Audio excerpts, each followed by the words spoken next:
I'm still up. I've been up since 2 because I went to bed too early. But last night I had this great conversation with my co-founder of Undercovered Magazine.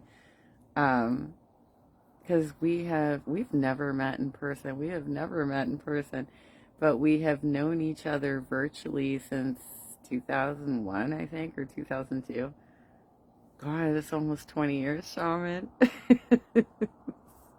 It's like 20 years now.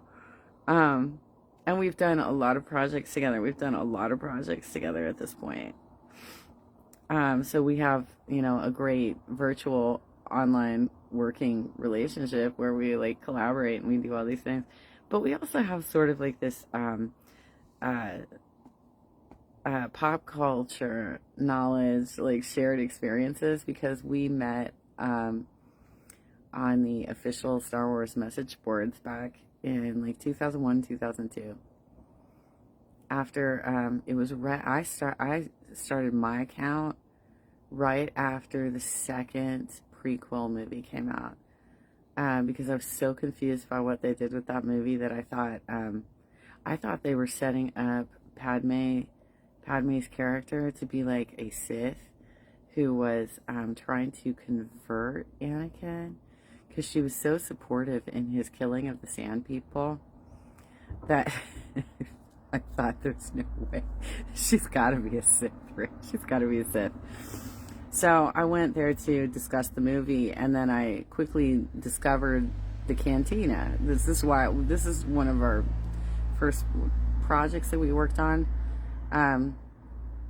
Our mutual friend from Australia, Aaron, I have met him. He came and stayed with me for a week right before Trump got elected. What an experience that must have been for you, Aaron.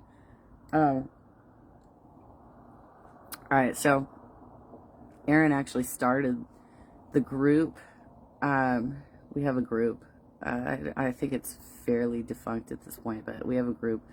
And then through that, Aaron and I started the page. The page has now grown to like over 10,000 followers. And then Shaman and I started a website where we were writing articles.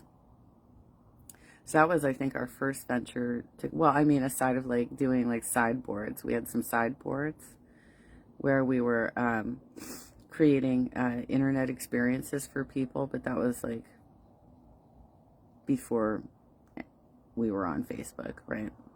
So we did have some it was pro boards. It was pro boards, right? But he brought up a memory last night because we were talking for a long time.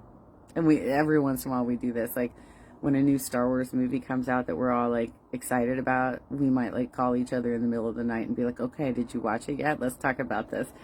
Yeah, he does this. And I do this. All right, so we're talking, and he reminded me of the first massive troll experience I went through. There were various trolls on that board. There's trolls on every board, right? People who just want to fight. They just want to fight. But I had basically a stalker troll for about a year. And he went by the screen name Chosen One. Everybody in my Star Wars network knows exactly who I'm talking about. He was a deli manager, and he would log in with the sole purpose of harassing me the entire time. And he did ultimately get perma-banned from the site. I did too, by the way. I did too, but he ultimately got perma-banned from the site. And when he did, at the time, with our hyperspace accounts, our email addresses were actually visible. He emailed me something that was very similar to the hate mail that I got when I was running for assembly delegate. It was something like, you're fat and ugly, and it's no wonder that your husband divorced you, kind of bullshit. These dudes, they're so childish that they can't think of any real good insults. They're always going after your physical appearance and trying to, degrade you for being fat and ugly and stuff. But they are themselves like not good looking people. Let's be clear, they're not good looking people. And that's the only thing they can go after. But yeah, that was, he did that in 2005. That was in 2005. In 2019, the words that came to me in the hate mail with fecal matter in it were almost it was the same sentiment. It was almost identical, and it's like there's no way that these people could have known each other. That dude was from like New York. He's not into politics at all. He was just dumb as rocks, and he just liked to go online and fight with people. But the whoever sent me that hate mail, it was completely related to the fact that I was running for assembly delegate, and it was sent to me the day after I gave a speech at Los Amigos. And I know who was sitting in that room. I know who was upset by me speaking. And I know that that person had access to my home address.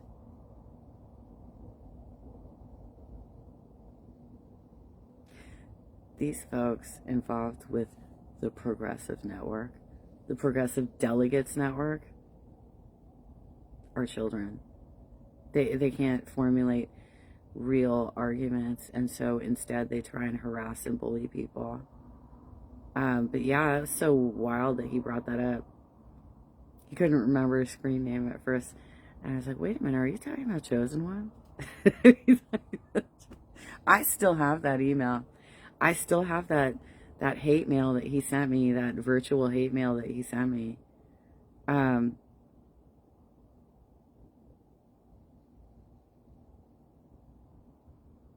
It's amazing. It's amazing what dudes will do when they're upset. They're upset by a little lady.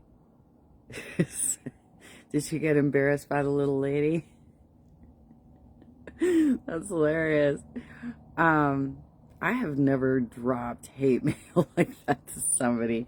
Like, look, if I'm gonna insult you, I'm gonna do it on things that like really are gonna cut, because I use intelligent things. I use intelligent things when I'm doing my insults. I don't do the generic, oh, you're fat, you're ugly, you're crazy.